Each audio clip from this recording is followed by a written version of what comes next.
Kevin, but one of the longtime TOs too in Minnesota. And that's the thing is like when he was running Advantage State when I was still going, he'd get to a certain point in the bracket, and then he would just be like, "Okay, I'm doing straight money matches for the next 3 hours," and I'm like, "Hey, the bracket needs to be advanced." He's like, "No, the players can do it." That's an Advantage State, man. A long-standing stalwart of the community. Yep. And we talk about Josh. I'm going to continue to talk about Josh throughout the day because he's just such the most. If you had a Mount Rushmore of Minnesota Smash, Josh is up there for sure. Oh, like he probably just put him up there. Yeah. Like I just say, like you had the legacy that Down P left, and Advantage State did a really great job of carrying on that legacy for quite a few years in Ultimate. Yep. All right, well here we go. We got Galleon taking on Yungsavage. We're going to see exactly how this works out. And here we go. That's going to be a lot of damage. Yep, you rolled in. Oh, okay, hang on. Oh, you got caught. and Galleon's definitely a player where he is a kind of Kazuya where he's going to know a lot more than just the general combos. He knows how to update his branch as needed based on the DI and based on the environment. So even if you do get out of one combo, there's going to be at least 2 or 3 other options waiting for him. Yep, that's going to be the stock right there. Getting that up smash, but 41%, not bad. I mean, there's a couple of missed opportunities that I feel like Galleon should have been able to take advantage of. Okay, I like that. Tried to get the recovery. He's trying to keep him off stage as long as possible. There we go, forward air. And one of the strengths of Ganondorf is his ledge trapping. If he gets you in this position, he gets one good read on an smash the other way. That could be your stock at these percents. And you're seeing Yungsavage hold his own in this corner, and he brought it all the way back, dead even. Yeah, that's the thing that I feel like a lot of people just forget sometimes when they're fighting Ganondorf is that he does have a nice little bit of tech with that kind of that reset off the ledge slip out of the wizard's foot. So yeah, it gives him a little bit of mobility, especially to apply corner pressure, but can't apply corner pressure if you're off stage. That is a nair, and a stock. Case in point, Ganondorf has the absolute worst recovery in this game. It's definitely up there. All right, there we go. Didn't get the ledge slip, but you didn't need it. You actually just wanted that hit. Yep. Ooh, all right. Yep.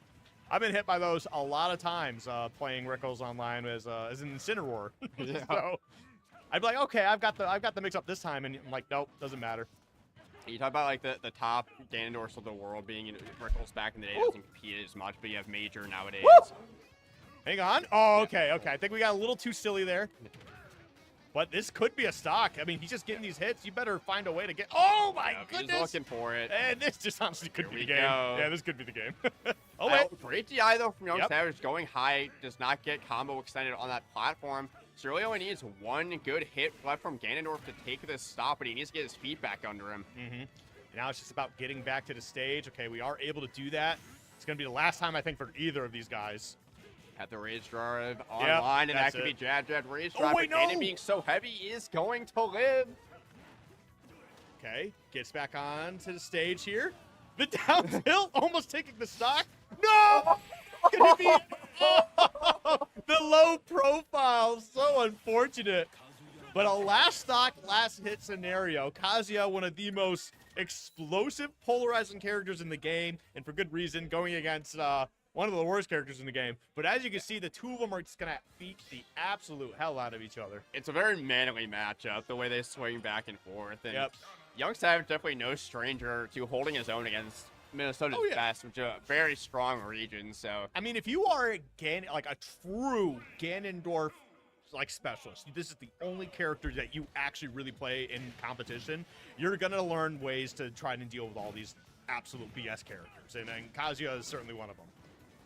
But now, carrying that momentum from that game one, almost nearly taking this first stock here, just needs one more good hit going off stage. But Yungsavage's going to get that beefy up B, but this will be the stock on that back air. And a good little DI mix up there as well. That was very well done. But even then, this is just one of those situations where it does not matter what the percentage is on either of these guys. It's even. It's still even. Yeah. It's just really the biggest issue for Ganon is that your damage is not as guaranteed as Kazuya, and just going really low, and it looks like he lost a jump somewhere. So Galleon looking for a 3 stock here after such a close game 1. Oh no, the whip. This could be it. Yep, that sure will be. JV3. That's definitely a bit of a rough one. And the thing is that's kind of what this matchup's going to be, right? Now, while Kazuya does have a lot of additional second chances on a lot of these, Ganondorf doesn't quite have them as well, right? But again, it's just there's so much damage output from both of these characters in general. Like it's just gonna be tough. And you can feel where Galleon, as I was kind of alluding to, it's a much more guaranteed and consistent as far as that damage. Where Ganon, he gets a big hit and it does a lot of damage, but in order to continue to get those hits, you have to be a lot more precise in your positioning. There is a lot of reads that have to come through on it. Yeah. It's not just like revising your combo tree like Galleon based on DI. Like a lot of it has to come down to making the right guesses. Well, I mean that's just always been what Ganondorf's about anyway. It's how well can you guess what your opponent's doing and punish them for it. Like he's one of the biggest like mental challenge characters in the game. Like, does he hit you with a big strong move? Do you get flustered about it? Well, guess what? You probably just lost the game because of it.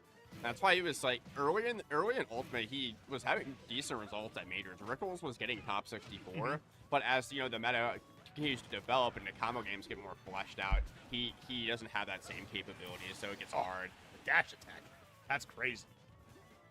All right.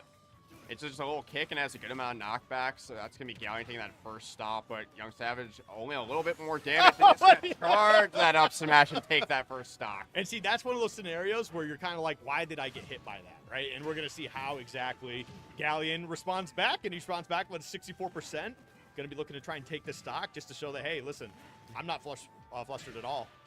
Just fine here, another Electric Wind God Fist going to put Yungsavage deep off stage, and he is going to make it back. But, Galleon going to be just fine here. That will be the stock instead with that up B. Yep, last stock scenario here for Yungsavage. We're going to see if he can find a way to push this into a game 4. It's going to be a bit tough, right? You got 2 stocks to get through, but again, it's just some reads. And there we go, the back air, all right. Now you have stage control. And you were talking about the ledge trap scenario. There's a lot of really strong options that Ganondorf does have. Last stock here. It does not have the mobility, but if you have no space to whiff punish him, he can just continue to apply that safe pressure. So continues to force Galleon off stage, more damage, and that's a slight lead here for Savage. Hang on, Gates of Hell, that might be over. It certainly is. Just knew. Oh, no, dude, that's such a rough scenario. I know what that's like. You have a certain amount of damage on you, and you get Gates to Held on a character like that, and it's just game over. In game 2, he ends it with the Electric Wind God Fist into the command grab just to kill him at 30 off stage. That game, he gets the command back throw and kills him at 50. That's just brutal, man. The angle on that is so disgusting. It's